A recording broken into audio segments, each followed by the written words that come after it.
리플 XRP가 10달러에 도달한다면 그 시가총액은 무려 800조 원에 육박하게 됩니다. 지금 커뮤니티에서 불붙고 있는 600% 폭등 시나리오, 과연 이것이 현실적인 데이터에 기반한 것인지 아니면 단순한 희망 회로인지를 오늘 아주 냉정하게 파헤쳐 보려고 하는데요. 가치 투자의 아버지 벤자민 그레이엄은 시장은 단기적으로 인기 투표소이지만 중장기적으로는 무게를 다는 저울이다라고 말했습니다. 지금 리플 시장은 그야말로 광기의 인기 투표소와 같죠. 비트코인 대비 600% 폭등하네, 단숨에 10달러를 넘기네 하는 소문들이 가득합니다. 하지만 우리는 이 환상들을 자본주의라는 저울 위에 올려봐야 합니다. 10달러 도달을 위해 필요한 6,100억 달러라는 자본이 과연 어디서 유입될 수 있을까요? 유가가 요동치고 기관의 돈줄이 마른 지금 뜬구름 잡는 소리는 박살내고 그 이면의 진짜 기회를 분석해 보겠습니다. 최근 리플의 움직임이 다소 답답하게 느껴지실 겁니다. 2,000원 라인에서 숨 고르기를 이어가는 중인데요. 바로 이 지점에서 분석가 자본 마크스는 리플이 비트코인을 압도하는 수익률을 기록할 것이라는 충격적인 시나리오를 제시합니다. 그가 말하는 목표치는 XRP 대 BTC 비율 기준 0.001579 BTC인데요.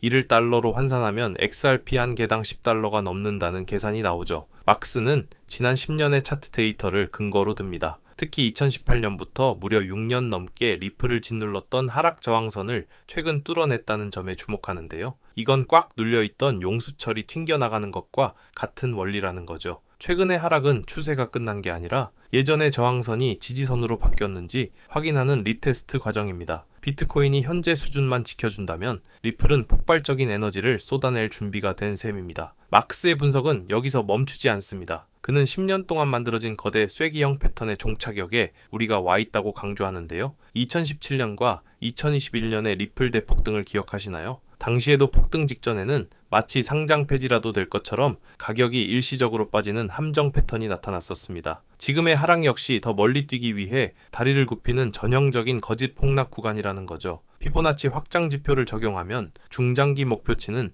15달러에서 18달러, 극단적으로는 99달러까지도 열려 있다고 하는데요. 핵심은 10년의 저항이 끝났다는 사실 그 자체에 있습니다. 역사적으로 이런 거대 패턴이 돌파되었을 때는 우리가 상상하는 이상의 에너지가 분출되었기 때문입니다. 과연 이번에도 역사가 반복될까요? 규제 리스크를 빼놓고 리플을 논할 수 없겠죠. 2020년부터 시작된 SEC와의 지루한 법적 공방은 리플의 가장 큰 족쇄였습니다. 하지만 2023년 법원은 거래소 판매 물량은 증권이 아니다라는 판결을 내렸고 이후 리플의 펀더멘탈은 완전히 달라졌습니다. 2024년에는 브라질과 멕시코 등 글로벌 은행과 협력하며 실제 사용량을 폭발적으로 늘려왔죠. 여기에 트럼프 행정부의 친크립토 정책 기조가 더해지며 SEC 소송 이슈는 사실상 종결 단계에 접어들었습니다. 법적인 족쇄가 풀린 상황에서 기술적 반등 에너지가 결합된다면 마크스의 시나리오에 강력한 힘이 실릴 수밖에 없습니다. 장애물이 사라진 리플은 그 어느 때보다 강력한 상승 명분을 확보한 상태라고 볼 수 있습니다. 자, 이제 냉정하게 현실을 짚어봐야 할 시간입니다. 마크스의 시나리오가 멋져 보여도 넘어야 할 산은 매우 높습니다. 리플이 10달러가 되면 시가총액은 약 800조 원, 15달러면 1200조 원에 달합니다. 이건 단순히 큰 기업 하나를 넘어서는 수준이 아니라 웬만한 선진국들의 국가 예산과 맞먹는 액수인데요. 리플이라는 단 하나의 알트코인이 그만한 자금을 시장에서 빨아들일 수 있을까요? 일부에서 말하는 99달러에 도달하려면 시총이 무려 5조 달러를 넘어야 합니다. 이건 미국과 중국의 전체 자본을 합쳐도 부족한 수준이죠. 결국 리플이 이런 비현실적인 가격에 가려면 단순히 차트가 예뻐서가 아니라 달러 패권이 흔들리거나 글로벌 금융 시스템이 통째로 리플 네트워크로 들어와야만 가능하다는 뜻입니다. 또 한 가지 현실적인 문제는 리플의 수익 구조입니다. 이더리움이나 솔라나 같은 메이저 코인들은 스테이킹을 통해 이자를 주지만 리플은 투자자를 오랫동안 묶어둘 유인책이 부족합니다. 국경 간 송금이라는 기능은 훌륭하지만 투자 자산으로서 왜 지금 사서 오래 들고 있어야 하는가에 대한 답이 명확하지 않다는 지적이 많죠. 이자가 붙지 않는 상황에서 단순히 10배 폭등할 거라는 기대감만으로 수많은 블록체인 프로젝트들과 경쟁하기에는 한계가 있습니다. 결국 리플이 진정한 상승을 이뤄내려면 기술적 우수성을 넘어 투자자들이 자금을 오랫동안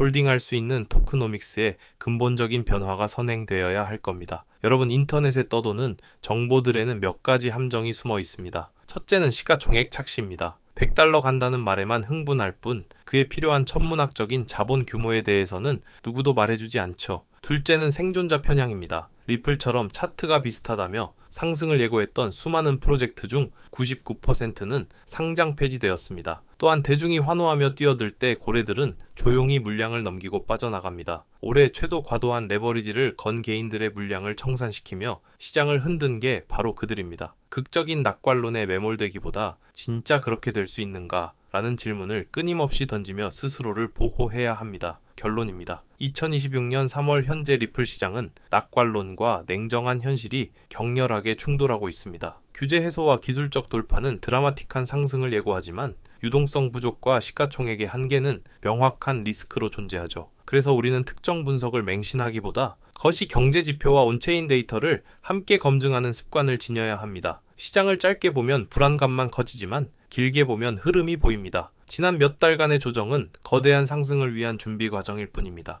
감정에 휩쓸리기보다 이성적인 데이터의 힘을 믿으세요. 여러분은 리플이 정말 600% 폭등할 것이라고 보시나요? 댓글로 의견 공유해 주시면 다음 영상에서 더 날카로운 전략으로 찾아뵙겠습니다. 오늘 준비한 소식은 여기까지입니다. 감사합니다.